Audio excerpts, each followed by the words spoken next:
শিবিরের প্যানেল থেকে বারবার অভিযোগ করা হয়েছে এবং দুর্ভাগ্যজনকভাবে ঢাকা বিশ্ববিদ্যালয়ের কিছু কর্মকর্তা যারা নির্বাচন পরিচালনা করছেন কিন্তু নির্বাচনের আচরণবিধি বিষয়ে তাদের ন্যূনতম জ্ঞান না পেয়েও তারা নির্বাচনের দায়িত্ব পালন করছেন। এটি আমাদেরকে ব্যাপকভাবে আমাদেরকে হতাশাগ্রস্ত করেছে যে অন্তত ঢাকা বিশ্ববিদ্যালয়ের মতো জায়গায় ঢাকা বিশ্ববিদ্যালয়ের মাননীয় শিক্ষকরা কেন আচরণবিধি পড়বেন না, এটি আমাদের কোনোভাবে বোধগম্য নয়।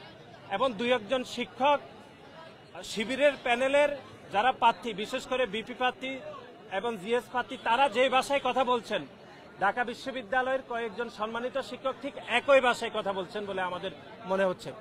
এবং শিবিরের পক্ষ থেকে আজকে অভিযোগ করা হয়েছে যে বাংলাদেশ জাতীয়তাবাদী ছাত্রদল যে 100 মিটারের মধ্যে আমরা যে প্যানেল সিটগুলো বিতরণ করছি তারা এটি অভিযোগ করেছে। অথচ আপনারা দেখেন, আমরা এর আগেও দেখিয়েছি যে তারা গত কয়েকদিন ধরে গুপ্তভাবে ঢাকা বিশ্ববিদ্যালয়ের শিক্ষার্থীদের পকেটে, ঢাকা বিশ্ববিদ্যালয়ের শিক্ষার্থীদের হাতে তারা এই গোপন প্যানেলটি তারা কিন্তু দিচ্ছে।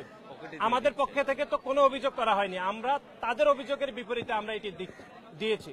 সুতরাং আমরা মনে করি ঢাকা বিশ্ববিদ্যালয়ে যেহেতু এখানে 39টি ভোট দিতে হবে, শিক্ষার্থীরা হয়তো ভোট কেন্দ্রে গিয়ে সংখ্যা বলে যেতে পারে, সেই জন্য আমরা মনে করি এটি শিক্ষার্থীদের সহায়তার জন্য বিভিন্ন প্যানেল তারা যে কোনো প্যানেল দিতে পারে, এটি আচরণবিধির কোনো লঙ্ঘন হবে না বলে আমরা মনে করি।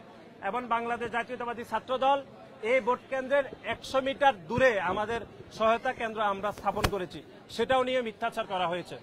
এবং আমরা আবারও বলছি যে কোনো প্রার্থী যে কোনো ভোট কেন্দ্রে প্রবেশ করতে পারবেন, যেটি আচরণবিধির 12 ক্ষয় স্পষ্টভাবে লেখা রয়েছে। ঢাকা বিশ্ববিদ্যালয়ের মাননীয় শিক্ষকরা দুর্ভাগ্যজনকভাবে আচরণবিধি না পড়ে তারা ভোটের যাবতীয় বিষয় পরিচালনা করছে। এটি আমার মনে হচ্ছে যে অন্য যে কোনো বিশ্ববিদ্যালয়ের শিক্ষার্থীরা এটি লজ্জা পাবে যে ঢাকা বিশ্ববিদ্যালয়ের শিক্ষকরা কিভাবে এরকম আচরণবিধি না পড়ে যে ছাত্রদলের একজন প্রার্থীর বিরুদ্ধে এরকম অভিযোগ করেন।